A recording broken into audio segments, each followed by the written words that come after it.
तो कहानी की शुरुआत में 50 लोगों के ग्रुप को दिखाया जाता है जिन्हें एक जगह पर कैद करके रखा हुआ है। वो सब लोग बेहोश हैं जो एक बड़े से रेड कलर के दिखने वाले सर्किल के चारों ओर खड़े होते हैं, जिसमें हर एक इंसान अपने सर्किल में खड़ा होता है। जिसके बाद वहां मौजूद लोगों में से एक लेडी को होश आ जाता है और इन सब चीजों को देखकर वो लेडी हैरान हो जाती है कि वो यहाँ पर क्या कर रही है और ये कौन सी जगह है। इसी बीच वो अपनी जगह से हिलकर अपने सर्किल से बाहर निकल जाती है और तभी वहां पर अलार्म बजने लगता है और देखते ही देखते वहां मौजूद सभी लोगों को होश आ जाता है, जिसमें से एक लेडी कुछ समझ नहीं पाती है और पैनिक करने लगती है। पर उसके सामने खड़ा हुआ आदमी उसको समझाने की कोशिश करता है कि तुम अपनी जगह पर खड़े रहना, पर वो डर के कारण अपनी जगह से हिल जाती है और तभी एक बहुत जोरों का बिजली का झटका उसको लगता है जिससे उसकी जान चली जाती है। जिसके तुरंत बाद एक बार फिर से अलार्म बजता है, जिसकी वजह से वहां मौजूद सारे लोगों को होश आ जाता है और जैसे ही उनमें से एक आदमी उस डेड लेडी को चेक करने के लिए अपनी जगह से हिलकर उस सर्किल से बाहर निकलता है तो उसे भी वही बिजली का झटका लगता है और वो भी मारा जाता है। जिसके बाद उनकी बॉडीज को एक इनविजिबल फोर्स अंधेरे में खींच कर ले जाती है, जिसको देखकर सब बहुत ज्यादा डर जाते हैं। दरअसल वो सब लोग एक ऐसे गेम में फंस चुके हैं जहां से निकलना मुश्किल है, क्योंकि अगर वो अपनी जगह से हिले तो उन्हें बिजली का झटका लगेगा। जहां पर हमें एक और चीज पता चलती है कि इन सभी पार्टिसिपेंट्स को एक दूसरे को छूने की अनुमति नहीं है, क्योंकि अगर ये एक दूसरे को छुए तो अलार्म बजेगा, जिसके परिणाम कुछ भी हो सकते हैं। अब सब समझ चुके होते हैं कि उन्हें अपनी जगह से हिलना नहीं है, अगर वो हिले तो मारे जाएंगे। पर तभी एक बार फिर से अलार्म बजता है और इस बार उस इंसान को बिजली का झटका लगता है जो उस लेडी और उन सभी को अपनी जगह से हिलने के लिए मना कर रहा था, और वो भी मारा जाता है, जिसका मतलब उन्हें समझ नहीं आता। पर वहां उनमें मौजूद एक होशियार आदमी यह समझ जाता है कि अगर हम किसी की तरफ हाथ को मोड़कर पॉइंट करते हैं तो जमीन पर बने तीर उस दिशा में चलने लगते हैं। वह आदमी ऐसा करके एक लेडी की ओर पॉइंट करता है और जैसे ही काउंटडाउन खत्म होता है उस लेडी की बिजली के झटके से मौत हो जाती है। जहां सब लोगों को यह भी पता चला है कि हर इंसान सिर्फ अपने तीर को ही देख सकता है और किसी को भी यह नहीं पता है कि कौन किसकी तरफ पॉइंट करके उसे मारेगा। अब जैसे जैसे लोग आगे मरते जाते हैं उन्हें गेम के नियम भी समझ आने लगते हैं, जहां वह सब इतना समझ जाते हैं कि जिस इंसान को ज्यादा वोट मिलेंगे उसकी मौत पक्की है और यह जो अलार्म का काउंटडाउन है ये हर 2 मिनट में बजेगा। जिसके बाद उनमें से एक बुद्धिमान औरत ये तय करती है कि कोई भी किसी को वोट करके नहीं मारेगा। वो सब इसको भी ट्राई करते हैं, पर ऐसा करने पर 2 मिनट बाद जब अलार्म बजता है तो वहां रैंडम सिलेक्शन होने लगता है, जिससे एक लेडी की डेथ हो जाती है। जिसके बाद वो लोग समझ जाते हैं कि उनमें से किसी न किसी एक का मरना तय है, फिर चाहे कोई वोट करे या फिर ना करे। जिसके बाद वहां पर मौजूद एक कॉलेज स्टूडेंट सभी से यह कहता है कि हम नहीं जानते कि ये सब कौन कर रहा है और क्यों, पर हमें जल्द से जल्द इसके बारे में पता लगाना होगा।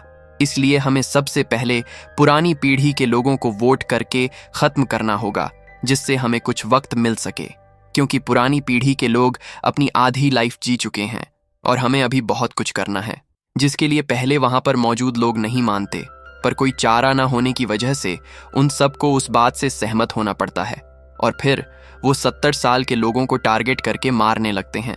साथ ही में वह सब लोग एक दूसरे के बारे में जानना भी चाहते हैं और एक एक करके अपने बारे में बताने लगते हैं कि उन्हें कुछ भी याद नहीं है कि वो यहाँ पर कैसे पहुंच गए। जहां उनमें मौजूद एक लड़का एरिक उनको बताता है कि एक एलियन स्पेसशिप ने मुझे ऊपर खींच लिया था, जहां पर मैंने बहुत सारी डेड बॉडीज को देखा था और इसके बाद का मुझे कुछ भी याद नहीं है, क्योंकि जब मेरी आंख खुली तो मैं यहाँ पर था। जिसके बाद सबको पता चल जाता है कि शायद इन सब के पीछे एलियंस का हाथ है और फिर वो सभी लोग एक एक करके बूढ़े लोगों को वोट करके मारने लगते हैं। इस बीच कुछ बूढ़े लोग अपनी जान को बचाने के लिए झूठ भी बोलते हैं, पर उसके बावजूद भी उनको मार दिया जाता है।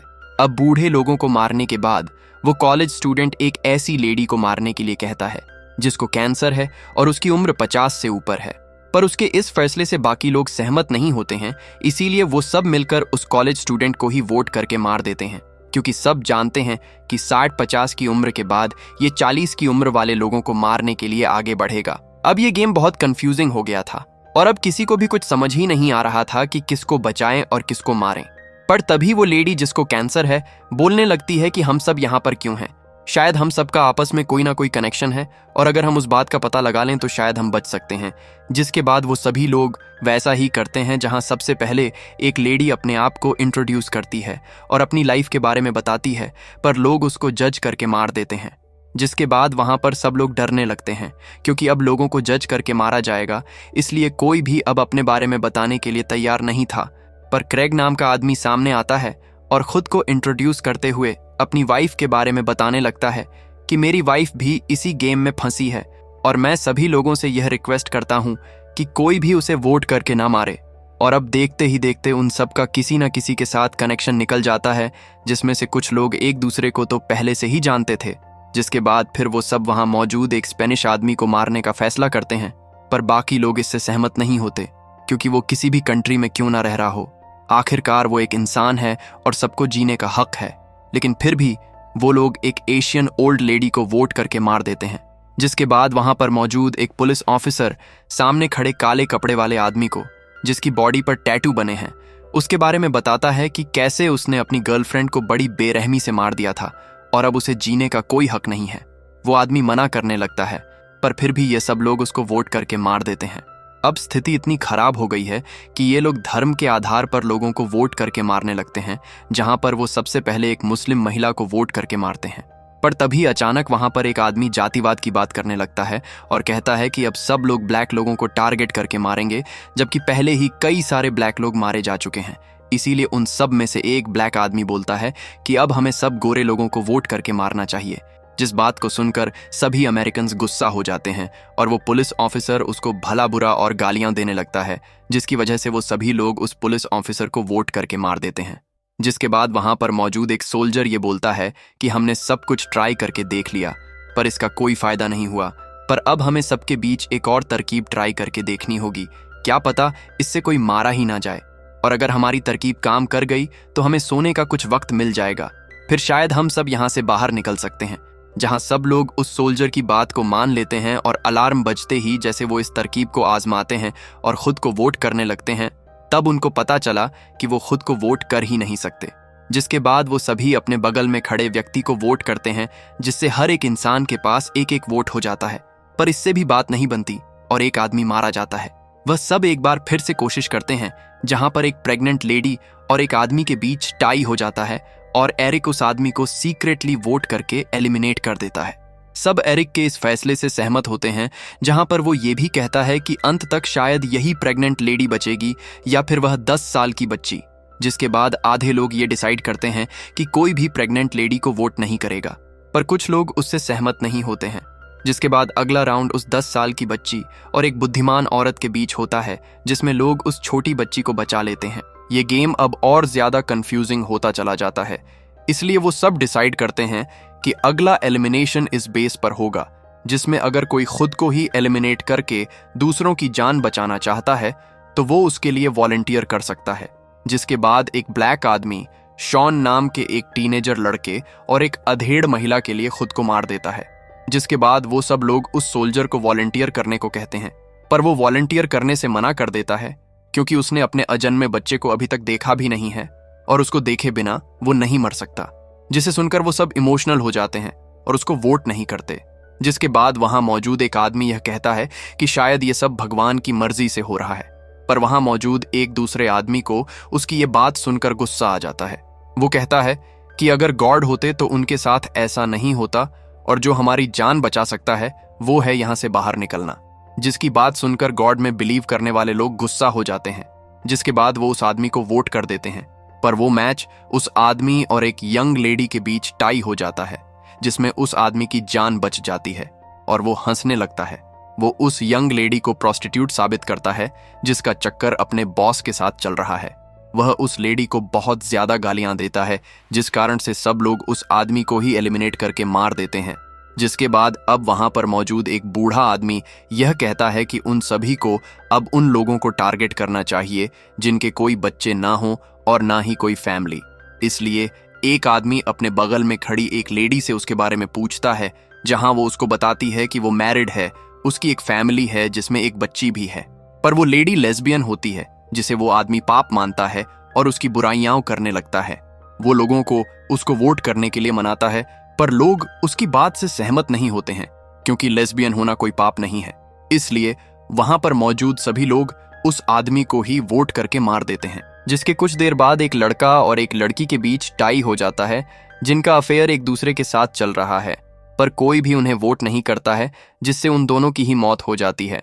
और अब सबको एक नए रूल के बारे में पता चला है कि टाई होने वालों के बीच किसी को भी वोट न करने पर दोनों की जान जाएगी। ये देखकर सभी वहां पर शॉक्ड हो जाते हैं।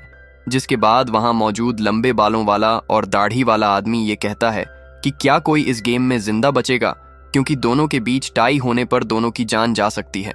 जिस पर एरिक कहता है कि आखिरी में वही प्रेग्नेंट लेडी बचेगी जिसे हम मार नहीं सकते हैं, और जो भी अंत में उसके सामने होगा उसे खुद को उसके लिए मारना होगा, तभी वो बच पाएगी। जहां सब अब इसके बारे में बात करने लगते हैं और एक ओल्ड मैन उस प्रेग्नेंट लेडी से कुछ कहता है। जिसके बाद वो ये भी कहते हैं कि उन्हें अगर उस प्रेग्नेंट लेडी को बचाना है तो उस बच्ची को मारना होगा, क्योंकि अगर अंत में इस प्रेग्नेंट लेडी और इस 10 साल की बच्ची के बीच टाई होता है तो वो उसे वोट नहीं कर पाएगी, जिसकी वजह से इन दोनों की जान चली जाएगी। ओल्ड मैन की इस बात से सब नाराज होते हैं और उस पर गुस्सा करते हैं, लेकिन वो कहता है कि मैं सोसाइटी के विकास के लिए बहुत डोनेशन करता हूँ। इन सभी बातों के बीच में उस स्पेनिश आदमी की लैंग्वेज को ट्रांसलेट करने वाली लेडी मर जाती है।